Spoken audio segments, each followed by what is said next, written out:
ఒంగోలులో భారీ ర్యాలీ నిర్వహించారు. చంద్రబాబు నాయుడు ప్రభుత్వం కూటమి ప్రభుత్వం చేస్తున్నటువంటి కుయుక్తులను తిప్పికొట్టారు. ఈ ర్యాలీకి సంబంధించి ఒంగోలు నియోజకవర్గ వైసీపీ సమన్వయకర్త ఆయన వారి కుమారుడు వివాహం సందర్భంగా కూడా అమెరికాలో ఉన్నప్పటికీ దానికి సంబంధించి అమెరికాలో ప్రజెంట్ అర్ధరాత్రి అన్నమాట ఎప్పటికప్పుడు ఒంగోలులో ఉన్నటువంటి వైసీపీ నాయకులను కార్యకర్తలను మోటివేట్ చేయడం జరిగింది.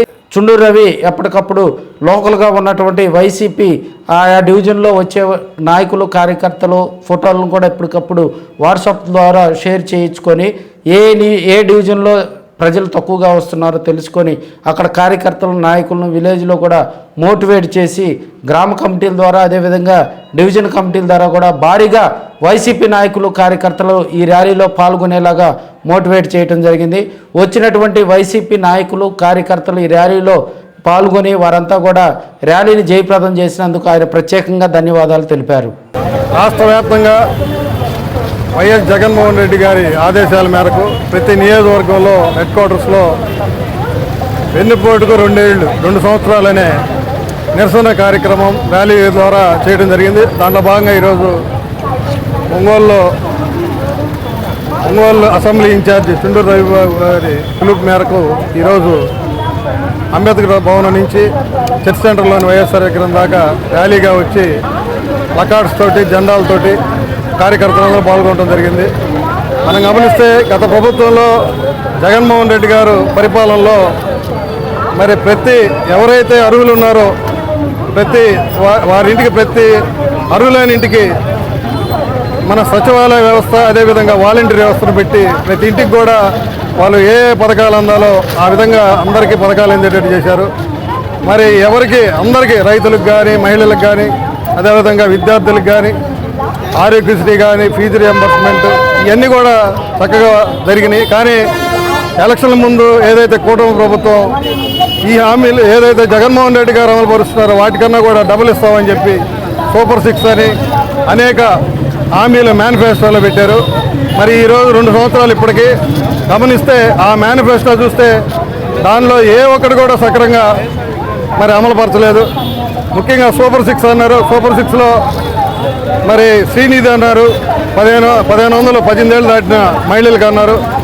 ఇంతవరకు 2 ఏళ్ళు అవుతుంటే ఒక్క మహిళకు కూడా 1500 ఇచ్చిన పాపాన్ని పోవాలి. అదేవిధంగా నిరుద్యోగ వృత్తి ఎవరైతే ఉద్యోగం లేని స్టూడెంట్స్కి నిరుద్యోగ వృత్తి 3000 ఇస్తా ఉన్నారు.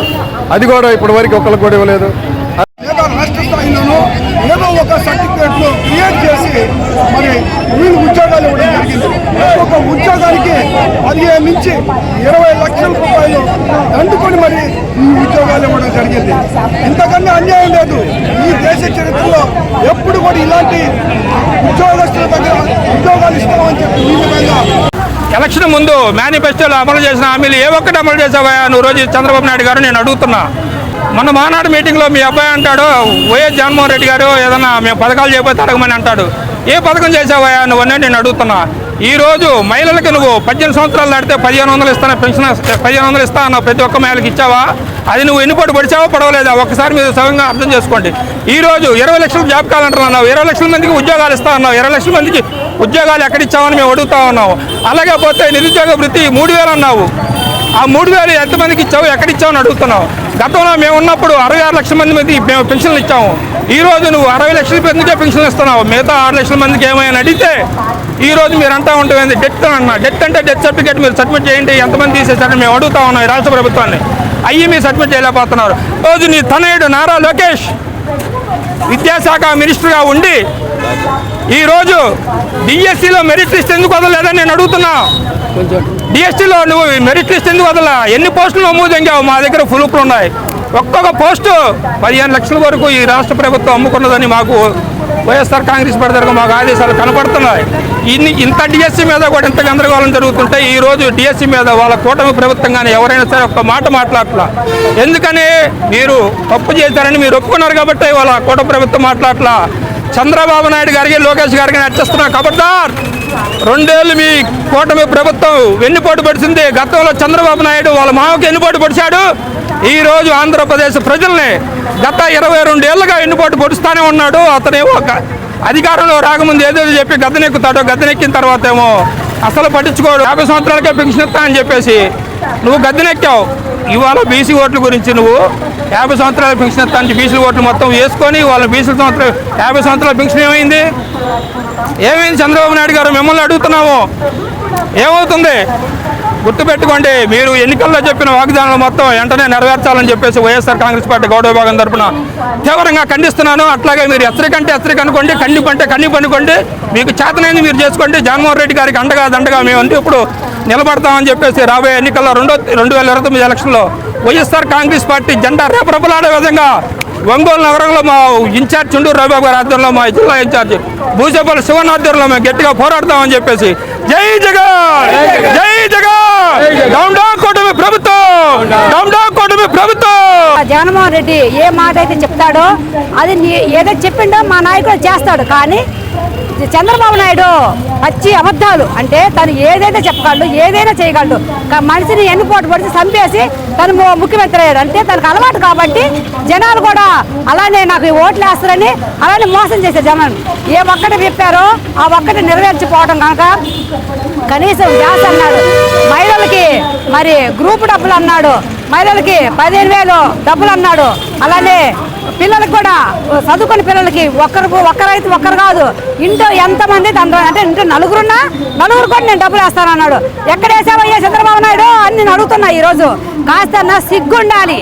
ఏ మాట అయితే చెప్పావో ఆ మాట నెరవేర్చలేకపోతే మరి నువ్వు ఎమ్మటే కూడా దక్షిణే కూడా నువ్వు అరుడు కాదు అసలుకి. అలానే ఈరోజు మరి ప్రజలు ప్రతి ఒక్కరు కూడా మేము ఎందుక ఈ కూటాన్ని గెలిపించుకున్నామని ఎంతో బాధపడుతున్నారు. రైతులకి మరి మొక్కజొన్న కావచ్చు, అలానే పొగాకు కావచ్చు, అలానే మరి శనగ కావచ్చు. రైతులకి రైతు బాగుంటే కదండి ఏ రాజ్యం బాగుండేది. రైతు పండిన పంటకి గిట్టుబాటు ధర లేక వాళ్ళు పడే అవస్థలు అంత కాదు. పెట్టుబడులు పెట్టి వాళ్ళ పిల్లలు రేయం బొగులు పొలం మేము పడి శాఖీరు చేసి ఈ రోజు నోటికాడికి వచ్చినప్పుడు రేట్లు లేకపోతే వాళ్ళ పరిస్థితి ఏంటి అని నేను అడుగుతున్నాను. అలాగే ఈ రోజు ఎక్స్పోర్ట్ తీసుకోకపోతే మరి రైతులు మొత్తం మనమే కాదు, ఎప్పుడైనా ఏ రాజ్యాలైనా సరే రైతుకు ఎక్స్పోర్ట్ అనేది లేకపోతే మన పరిస్థితి ఉన్నంగా దారుణంగా తయారవుతాము. ఒకరికొకరు కొట్టుకునే ప్రశ్న కూడా ఈరోజు జరుగుతుంది. అలానే మరి చంద్రబాబు నాయుడు ఒకటే గుర్తుపెట్టుకో, నువ్వు లేస్తే జగన్మోహన్ రెడ్డి నేను వస్తున్నావు. జగన్మోహన్ రెడ్డి నువ్వు కోట్లు ఎందుకు ఇవ్వలేదా? ఆ రోజు జనాలు చచ్చిపోతే అంటున్నావు, టీన్ ఫ్యాక్టరీ మరి అంతమంది చచ్చిపోయారు, నువ్వు ఎందుకు ఈలేకపోయావన్నా నీ చేత కాదా అని అడుగుతున్నాను. పాత లెక్కలు ఇచ్చావు, నీ సిగ్గుందా అని అడుగుతున్నాను. మరి జగన్మోహన్ రెడ్డి ఈ రోజు నువ్వు ఎందుకు ₹1 ఇవ్వలేదు ప్రశ్నించాడు. మరి దానికి నువ్వేమన్నావు? నువ్వు ఉన్నప్పుడు ఇచ్చావా అని అన్నావు. జగన్మోహన్ రెడ్డి ఎంతమందికి ఏం చేశాడని కూడా ఒక్కసారి ఎనికి తిరగమని చూసుకుంటే నీకు అర్థమైతే కూడా నేను చెప్తున్నాను.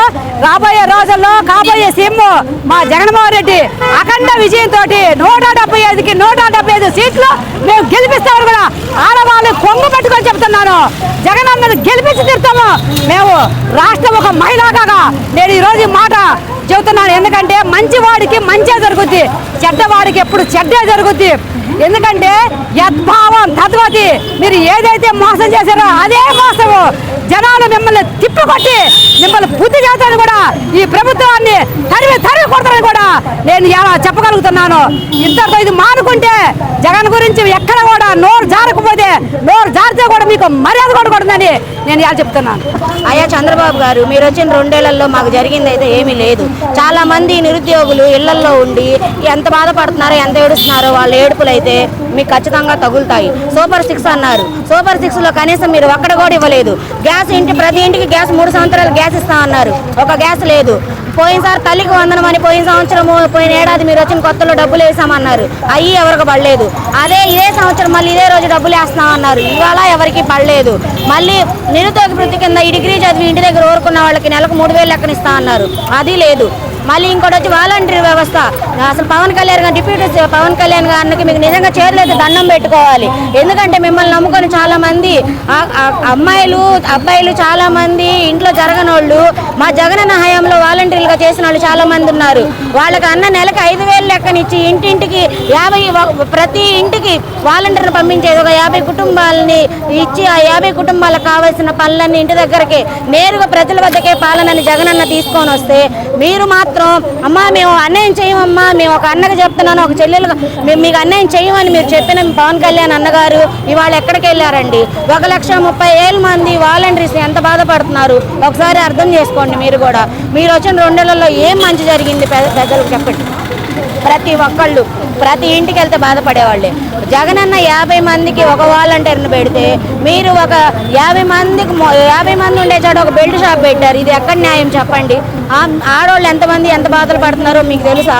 మీరంటే అక్కడ కూర్చొని ఏసీల్లో కూర్చొని ఉంటారు కాబట్టి మీకు ఆ బాధలు అనేవి తెలియవు.